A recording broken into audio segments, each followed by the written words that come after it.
How's everybody doing?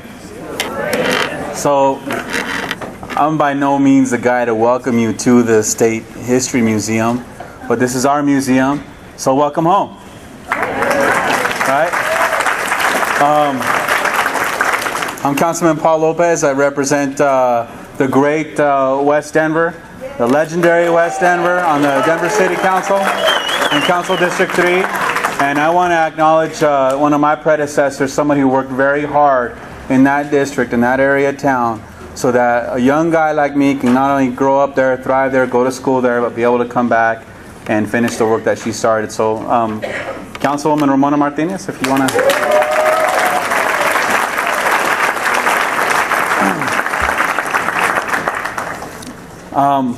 So, tonight's goal, the program goal, is to celebrate the accomplishment of Colorado's Chicano movement during the 60s and 70s. And this isn't in the talking points, but I'm going to add this anyway. If this is all right, I think this is okay. Our Chicano movement isn't just of the 60s and 70s. It's of the 80s, it's of the 90s, it's of the millennium, and it is today.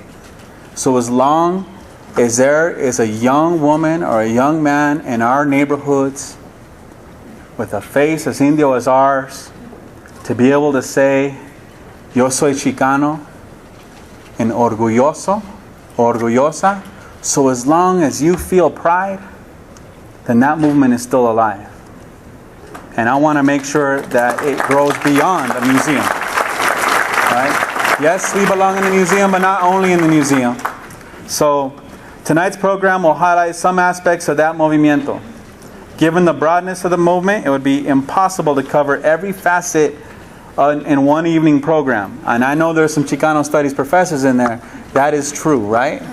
There are PhDs being taught on this stuff and of this very movement. And I'm so happy for that. This organizing committee, the organizing committee for this event also wanted to raise awareness of the contributions of Latinos to Colorado history, in part through this evening's program and exhibits, those that you see outside and that are going to be out here for a while. The effort to celebrate and raise awareness about the contributions of the Chicano movement go beyond this program, and we urge you to get involved in them, because as we said earlier, this movement is ever living, and this movement is alive, and every day we add to that history. So if there are some things that are missing, let's make sure that we tell those stories, right? Because this is a movement of very many people.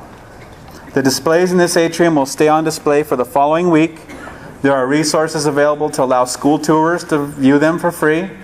The AARP, AARP, and Regis University are also collaborating on a project to record oral histories of the participants in the Chicano movement that will be transcribed and made available online through Regis University and the Colorado History Center, or the History Colorado Center. I urge you to consider participating in it if you have experiences that you want to share.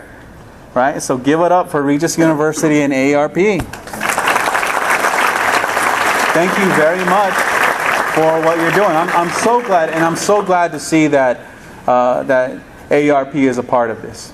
Right? I came back from a session in Albuquerque talking about our community on our elders, and especially now, and especially our duty to make sure that we're doing everything possible to make the lives of our elders peaceful, and to make sure that they live with dignity and honor, and they don't have to work until they're 100 years old.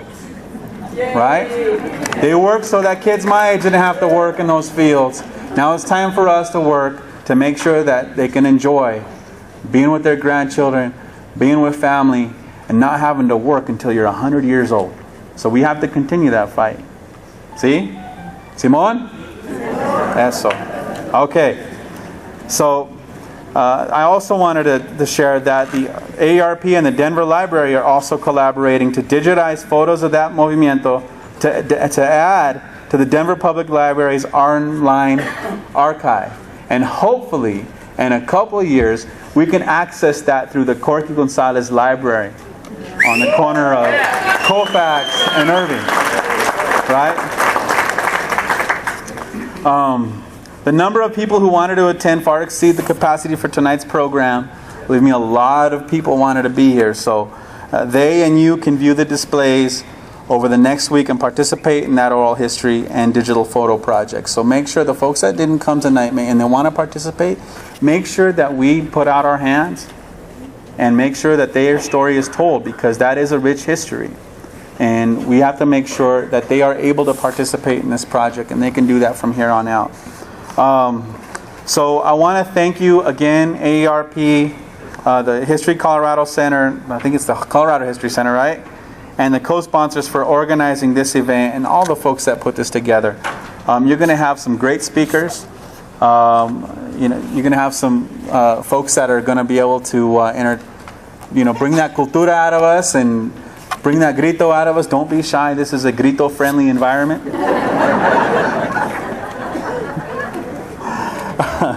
Latin Life Media is Latin Life is the media sponsor for this program. They'll be taking photos of the event, which will be able to view on their website. What's the website? LatinLifeDaily.com. Says the guy behind the podium with the camera. Come on, man. You know that guy behind the podium with the camera, the Chicano movement, we're kind of about that. You know what I'm saying? Just kidding. He takes a lot of great pictures. They do a lot of good work making sure those pictures are online. So make sure your beautiful faces end up in these pictures.